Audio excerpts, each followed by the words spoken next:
semua, nama saya Halita Eliezer, siswi SD kelas Seramik Bakti Utama, kelas 5A, absen 26. Saya akan membacakan cerita yang berjudul Cerita Tukang Kayu. Selamat menyaksikan.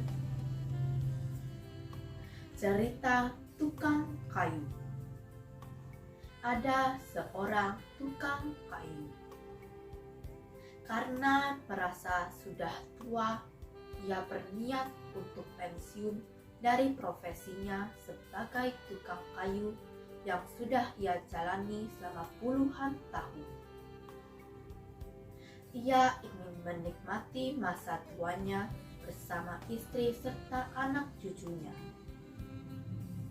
Sebelum memutuskan untuk berhenti bekerja, ia sebelumnya menyadari bahwa ia akan kehilangan penghasilan rutin yang setiap bulan ia terima.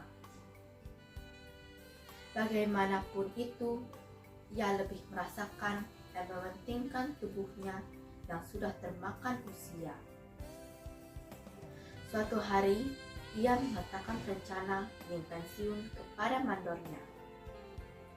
"Saya mohon maaf, Pak. Tubuh saya rasanya sudah tidak seperti dulu.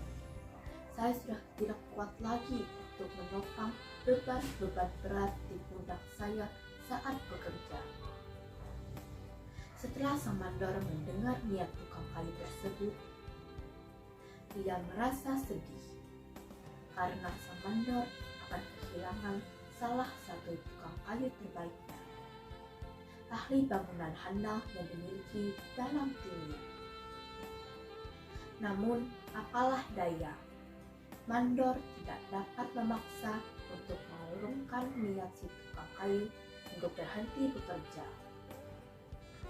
Terlintas dalam pikiran sang mandor untuk meminta permintaan terakhir sebelum dirinya pensiun. Sang mandor memintanya untuk sekali lagi membangun sebuah rumah untuk yang terakhir kalinya sebelum tukang kayu tersebut berhenti bekerja. Akhirnya, dengan berat hati tukang kayu menyanggupi permintaan mandornya, meskipun ia merasa kesal karena jelas-jelas dirinya sudah bicarakan akan segera pensiun. Di balik pengerjaan proyek terakhirnya, ia berkata dalam hati bahwa dirinya tidak akan mengerjakannya dengan segenap hati.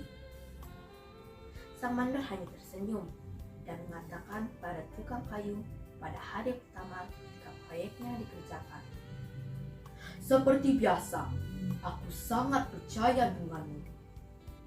Jadi, kerjakanlah dengan yang terbaik, seperti saat-saat kemarin kau bekerja denganku. Bahkan, dalam proyek terakhir ini, kamu bebas membangun dengan semua bahan-bahan yang terbaik yang ada." Tukang kayu itu pun akhirnya memulai pekerjaan terakhirnya dengan malas-malasan. Bahkan dengan asal-asalan ia membuat rangka bangunan. Ia malas mencari, maka ia menggunakan bahan-bahan bangunan berkualitas rendah. Sangat disayangkan, karena ia memilih cara yang buruk untuk mengakhiri karirnya.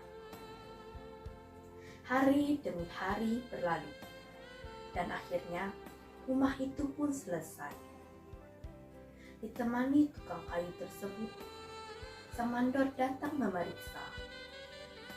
Ketika sang mandor memegang gagang daun pintu depan hendak membuka pintu, ia lalu berbalik berkata, "Ini adalah rumahmu, hadiah dariku untukmu."